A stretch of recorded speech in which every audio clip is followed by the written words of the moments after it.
श्री गणेश, श्री गणेश, श्री गणेश। ओम ब्रह्मदेवाय नमः। ओम ब्रह्मदेवाय नमः। पुत्र गणेश, आश्चर्य की बात है, इतनी लंबी यात्रा के बाद भी तुमने भोजन की बात नहीं की पुत्र। क्या हुआ? कहाँ खोए हुए हो तुम? खोया हूँ? नहीं तो माता, मैं तो भोजन की प्रतीक्षा कर रहा हूँ। माँ, मुझे और बल्ली को अनुमति दीजिए ना। आज देवर जी के लिए भोजन हम तैयार करेंगे। हाँ माँ, और फिर अपने ही हाथों से उन्हें भोजन कराएंगे भी। उचित है। ओम ब्रह्मदेवाय नमः। ओम ब्रह्मदेवाय नमः। ओम ब्रह्मदेवाय नमः। ओम ब्रह्मदेवाय नमः। भोजन करने की तो प्रबल इच्छा है मुझे, किंतु ये स्वर ये मुझे बारंबार विचलित कर रहा है। प्रभु का ध्यान कहाँ है?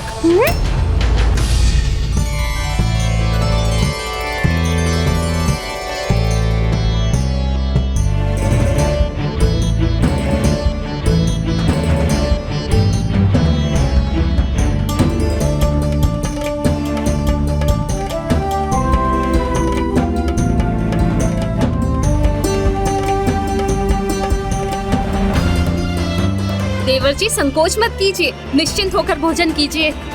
ये लीजिए एक और। देवर जी, आपके प्रिय मोदक भी बनाए हैं, खाइए ना। लीजिए लीजिए लीजिए।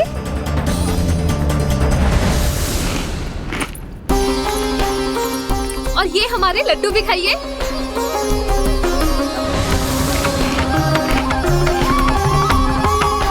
माँ, देखिए ना, सभी का दुलारा तो अनुज गणेश ही बना हुआ है। मुझे तो जैसे सब भूल ही गए। भूले हुए तो आप थे स्वामी, हम दोनों को। देवर जी ने ही तो आपको हमारा स्मरण कराया था, इसीलिए अधिक दुलार के अधिकारी है। ओम ब्रह्मदेवाय नमः। ओम ब्रह्मदेवाय नमः। ओम ब्रह्मदेवाय नमः। ओम ब्रह्मदेवाय नमः।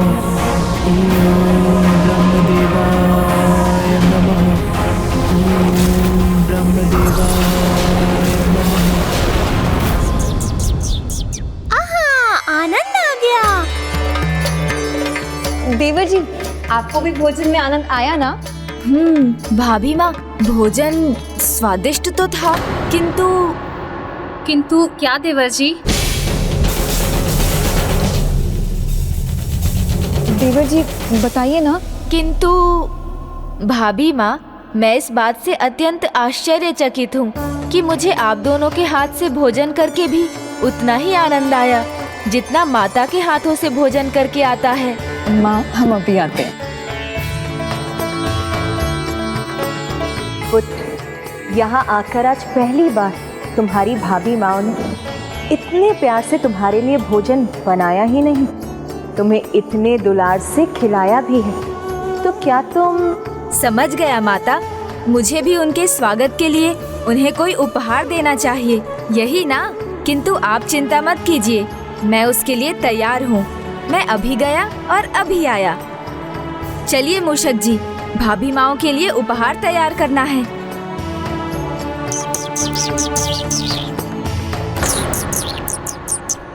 यहाँ सुख के इन क्षणों में मैं अपनी शंकाओं से मुक्त नहीं। प्रभु, क्या हुआ? आप किसी बात को लेकर चिंतित है क्या? नहीं मूषक जी, कुछ नहीं। चलिए उपवन चलते हैं। जी प्रभु।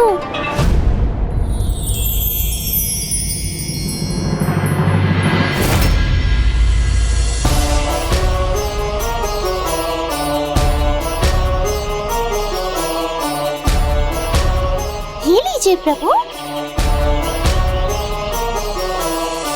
प्रभु तो ध्यान ही नहीं दे रहे। प्रभु ने बताया नहीं, किंतु कुछ तो है जिसकी चिंता उन्हें सता रही है। वो बार बार एक ही दिशा में देखे जा रहे हैं। मैं भी तो देखूं, क्या है वहाँ? ओम ब्रह्मदेवाय नमः। ओम ब्रह्मदेवाय नमः। ओम ब्रह्मदेवाय नमः। ओम ब्रह्मदेवाय नमः। ओम ब्रह्मदेवाय। हो गया, हमारा कार्य संपन्न हुआ। अद्भुत प्रभु, भाभी माँ को आपका ये उपहार बहुत भाएगा। उचित है, फिर चलिए उन्हें भी यहीं ले आते हैं। ओम ब्रह्मदेवाय नमः। क्या हुआ प्रभु, जो आप इतनी देर से चिंतित दिखाई दे रहे हैं? ज्ञात नहीं मूषक जी, किंतु बहुत समय से कोई ब्रह्मदेव की तपस्या में लीन है और उससे मुझे नकारात्मक संकेत प्राप्त हो रहे हैं। अब जब वो तप संपन्न होने वाला है तो मुझे ऐसा आभास हो रहा है जैसे वो कुछ ऐसा मांगने वाली है जिससे संपूर्ण सृष्टि पर बहुत बड़ा संकट आने वाला है। किंतु ये कौन है? आप किसकी तपस्या की बात कर रहे हैं प्रभु? उसकी। उठो करकटी, तुम्हारी तपस्या पूर्ण हुई। करकटी, करकटी। ब्रह्मदेवाय नमः।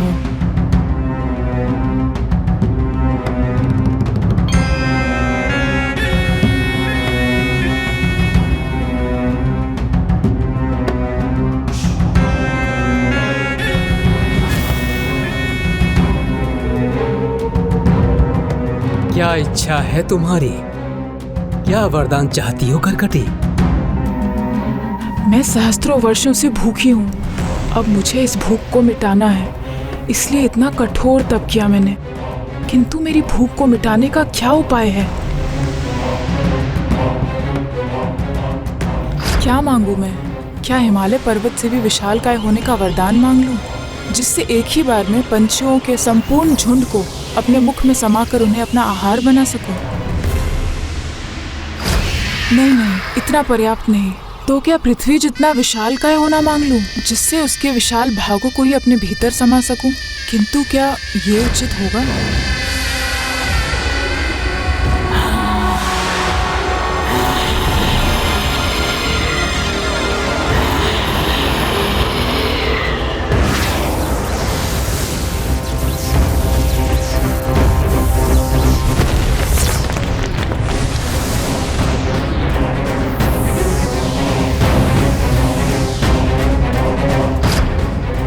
नहीं, इस छोटी सी पृथ्वी से मेरा क्या होगा? मुझे तो और चाहिए, सभी ग्रह चाहिए। तो क्या इस ब्रह्मांड में सभी ग्रहों से अधिक विशाल आकार मांग लूं, जिससे उन्हें ही खा खा कर अपनी भूख मिटाऊं?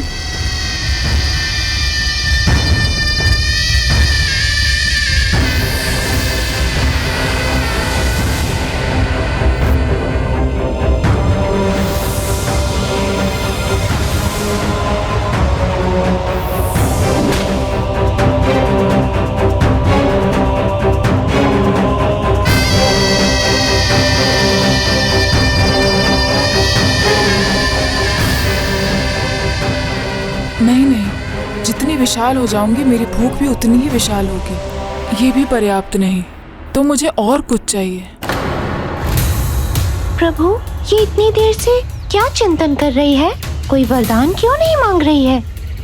किसी भी निर्णय से पहले चिंतन तो आवश्यक है, किंतु अति चिंतन किसी को भी भटका सकता है। अत्यधिक चिंतन का परिणाम या तो अत्यंत उचित होता है या अत्यंत अनुचित। अब देखना ये है मूषक जी कि इसके अत्यधिक चिंतन का परिणाम क्या होगा। सहस्त्र वर्षों की तपस्या से कुछ भी असंभव नहीं है। उसका फल तुम्हें अवश्य मिलेगा। जो भी वरदान चाहती हो करकटी, मांग लो। मुझे तो कुछ ऐसा चाहिए जो अनंत काल तक मेरी भूख को मिटा दे, जहाँ भूख से अधिक भोजन हो।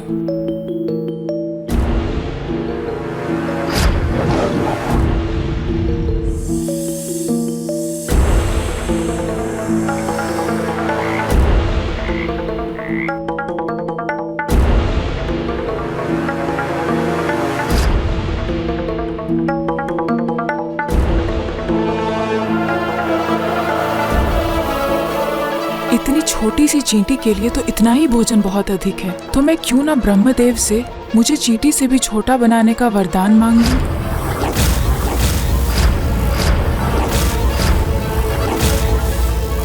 हाँ, उचित है। यदि तुम्हें ज्ञात हो गया है कि तुम्हें क्या चाहिए, तो मांग लो जो तुम्हें मांगना है। प्रभु, मुझे सूक्ष्म रूप धरने का वरदान दे दीजिए प्रभु।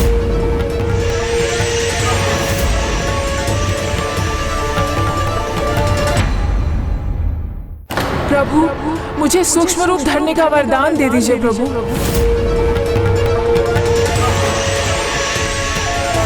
सूक्ष्म? कितनी मूर्खता है ये। आप व्यर्थ चिंतित थे प्रभु। इतना चिंतन करने पर भी बस यही वरदान मान सकी ये मूर्ख। नहीं मूषक जी, ये मूर्ख नहीं, इसने सबसे सूक्ष्म होने का वरदान मांगकर एक प्रकार से सबसे विशाल होने का वरदान मांगा है प्रभु ब्रह्मदेव से। तुम सूक्ष्म रूप चाहती हो करकटी, किंतु क्यों? प्रभु, मेरे इस विशाल का आकार में यदि मैं पंछियों के अनेकों झुंड का भी आहार कर लूं, तो भी मेरी भूख कभी शांत नहीं होती। किंतु मेरे सूक्ष्म होने पर मेरे लिए थोड़ा भी बहुत होगा। आकार छोटा हो तो कम भोजन ही पर्याप्त है, किंतु जब उसी प्राणी में लोभ का भाव जाग जाए तो पर्याप्त भी उसके लिए अपर्याप्त हो जाता है। फिर वो अपनी भूख के लिए नहीं, अपने निजी आनंद के लिए खाता है और किसी को कष्ट देने में भी संकोच नहीं करता।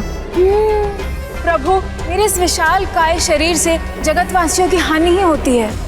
कोई वस्तु हो, मनुष्य हो या पशु हो, व्यर्थ ही मेरे चरणों तले मसले जाते हैं प्रभु।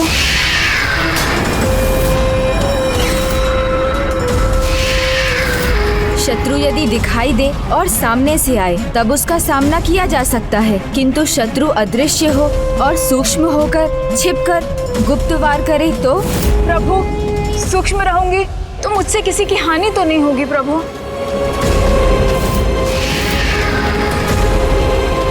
हानि ही हानि होगी, क्योंकि जिसके आने का आभास भी ना हो वो तो विशाल सेना से भी अधिक हानिकारक है। ना उससे संघर्ष किया जा सकता है, ना उसे पकड़ा जा सकता है और ना ही उससे बचकर भागा जा सकता है। तब तो प्रभु ब्रह्मदेव को उसे ऐसा वरदान कदापि नहीं देना चाहिए। घबराइए नहीं, अमरता नहीं चाहिए मुझे। आप मुझे सूक्ष्म बना दीजिए प्रभु। मुझे यह वरदान दीजिए कि मैं सुई अर्थात सूचिका की नोक से सहस्त्रों गुना सूक्ष्म बन जाऊं और जल, वायु, स्पर्श किसी भी प्रकार से और विशेष रूप से प्राण वायु से किसी के भी शरीर में प्रवेश कर उसके हृदय, उसके फेफड़ों और उसके अन्य भागों को अपना आहार बना सकूं प्रभु।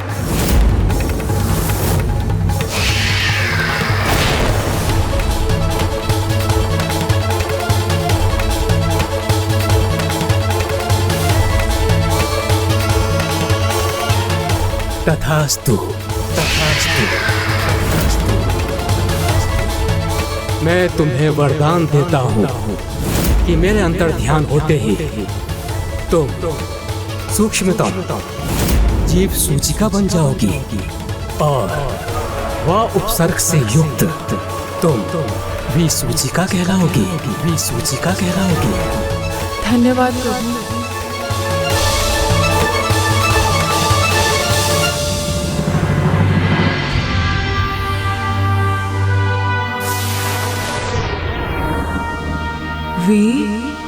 सूचिका। ब्रह्मदेव अंततः मेरे छलावे में आ ही गए। अब कोई नहीं बचेगा मुझसे। सूचिका हूँ मैं। अब मेरे पास इतना भोजन होगा कि मेरे लिए ही नहीं अपितु मेरी अनंत संतानों के लिए भी कम नहीं पड़ेगा।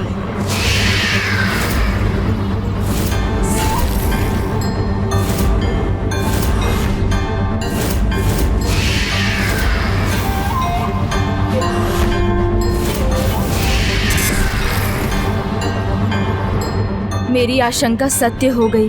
अब कहीं अपनी भूख मिटाने के लिए ये कोई संकट ना उत्पन्न कर दे। बस यही एक इच्छा है मेरी। किस इच्छा की बात कर रहे हैं देवर जी?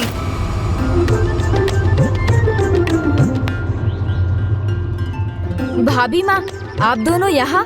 हाँ, माँ ने कहा कि आपके प्रिय देवर जी आपके लिए कोई उपहार बना रहे हैं। तो हम कैसे रुक पाते? चले आए यहाँ आपको ढूंढते ढूंढते।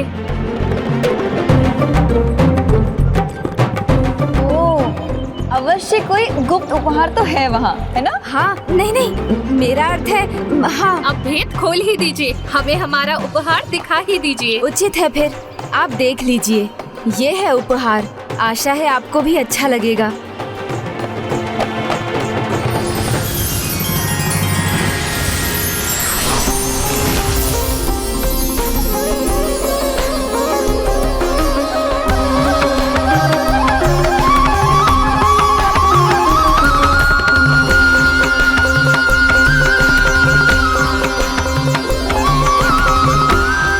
एक बार झूल कर देखिए ना भाभी माँ, अच्छा लगेगा आपको।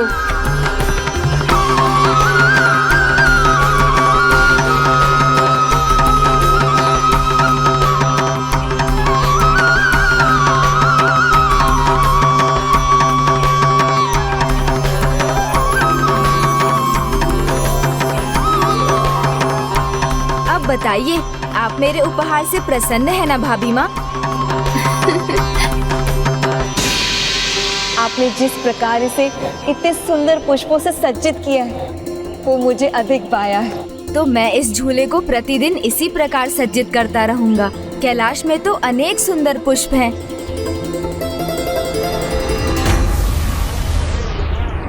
सभी पुष्प मुरझा कैसे गए, और वो भी यहाँ कैलाश में?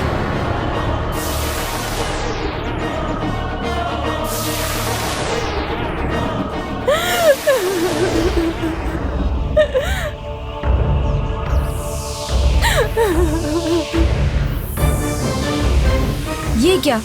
ये तो जैसे सृष्टि ही मुरझा गई है।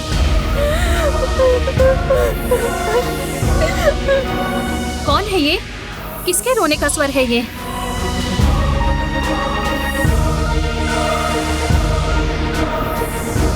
ये सृष्टि इतनी दुखी क्यों दिखाई दे रही है? समझ गया, किसका क्रंदन है ये। भूमि माता।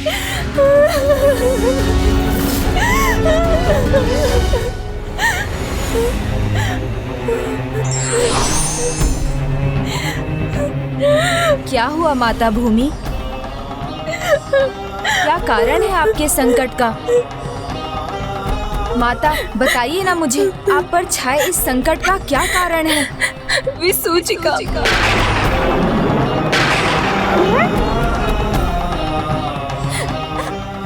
प्रभु ब्रह्मा जी के वरदान का अनुचित लाभ उठा रही है वो। अपनी भूख मिटाने के लिए सहस्त्रों वर्षों का तप किया है उसने, और वो अपना नियंत्रण खो चुकी है। वो सूक्ष्म रूप पाने के बाद अपने ही जैसी अनेकों विसूचिकाएं उत्पन्न कर रही है प्रभु।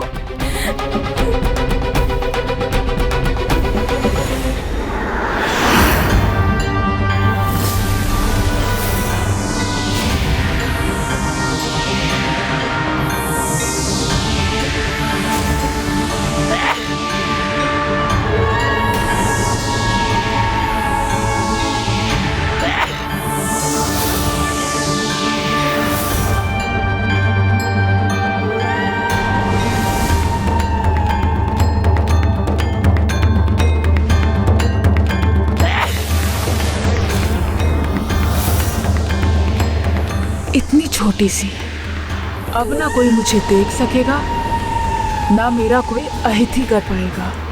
पूरी सृष्टि पर मेरा ही अधिकार होगा।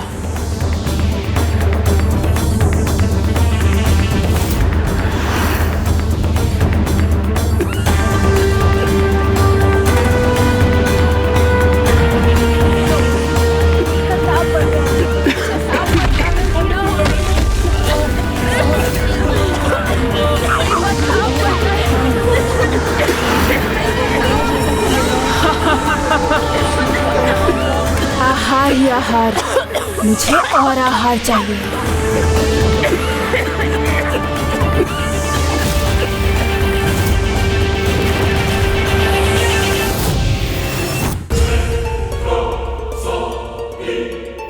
ओह, ये मनुष्य अभी तक जीवित है तो मैं इसे सूचना नहीं दूंगी। इसके भीतर जाऊंगी और इसके प्राण भी खाऊंगी।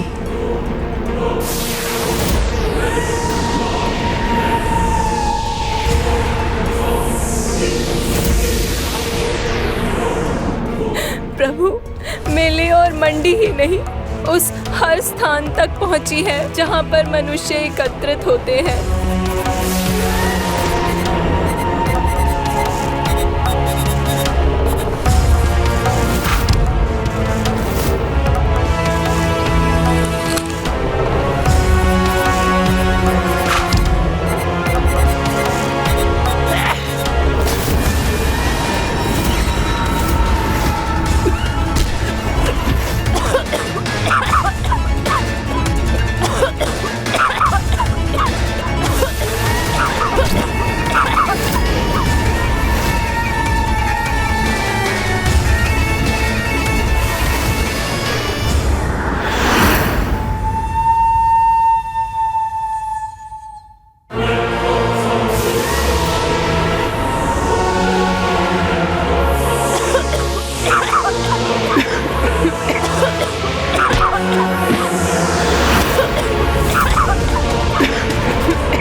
खोलिए माँ, मेरी माँ की सहायता कीजिए ना, इनको क्या हो गया? कोई तो मेरी सहायता कीजिए, मेरी माँ की। माँ उठिए ना माँ, क्या हुआ आपको?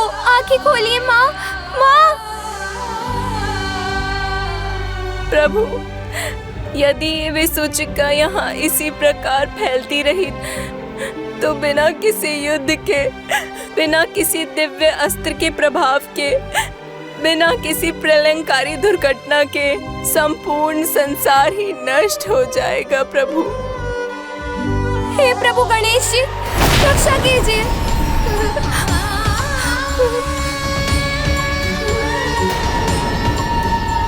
हे पार्वती नंदन, हे विघ्नहर्ता गणेश जी, इस संसार के सामने जो ये भयानक विघ्न छाया है, उसका आप ही कुछ समाधान कीजिए प्रभु।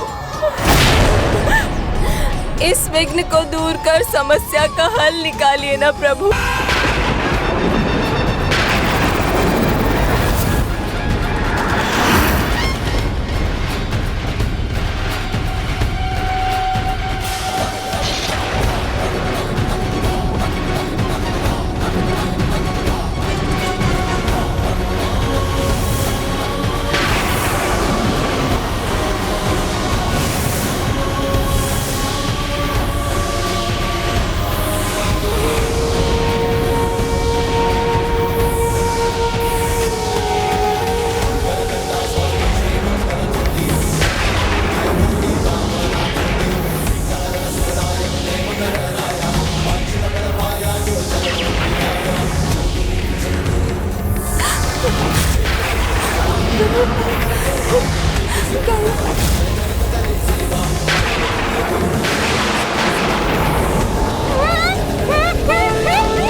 पुत्री, अभी मैं स्वस्थ हूँ, चिंता मत करो, संकट टल गया।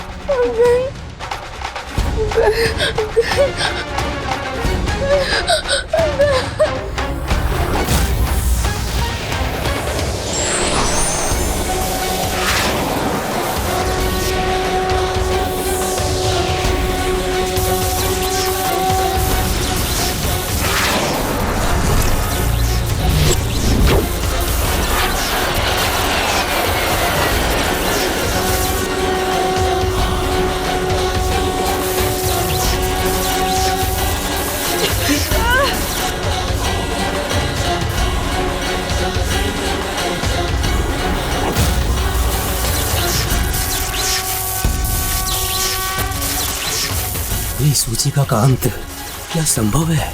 विसूचिका, अब अपना अंत स्वीकार करने के लिए तैयार हो जाओ।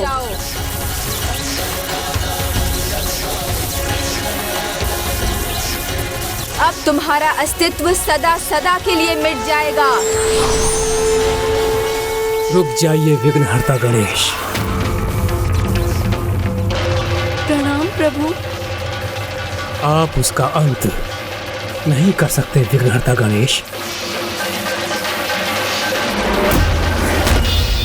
अपने लालच को बढ़ने देकर अपनी भूख पर नियंत्रण ना कर उसने आपके वरदान का अनुचित लाभ उठाया है। मानव जाति को, जगत को बड़ा भयंकर त्रास दिया है, उसे नष्ट करने पर तुली हुई है। इसलिए इसका दंड तो उसे मिलना ही चाहिए और इसका एकमात्र दंड है उसका अंत।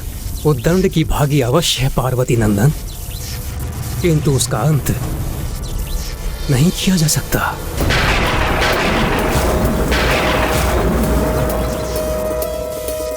किंतु क्यों ब्रह्मदेव, क्यों नहीं किया जा सकता उसका अंत? क्योंकि विसूचिका स्वयं प्रभु नारायण की शक्ति है। प्रभु नारायण की एक शक्ति योग माया है और उनकी अन्य शक्ति योग माया के अधीन है। उनमें से एक शक्ति की ही स्वरूप है कर्कटी, यानी विसूचिका। फिर अच्छा हो या बुरा, जब तक प्रभु नारायण की कृपा से ये माया स्वरूप संसार रहेगा, तब तक विसूचिका भी रहेगी।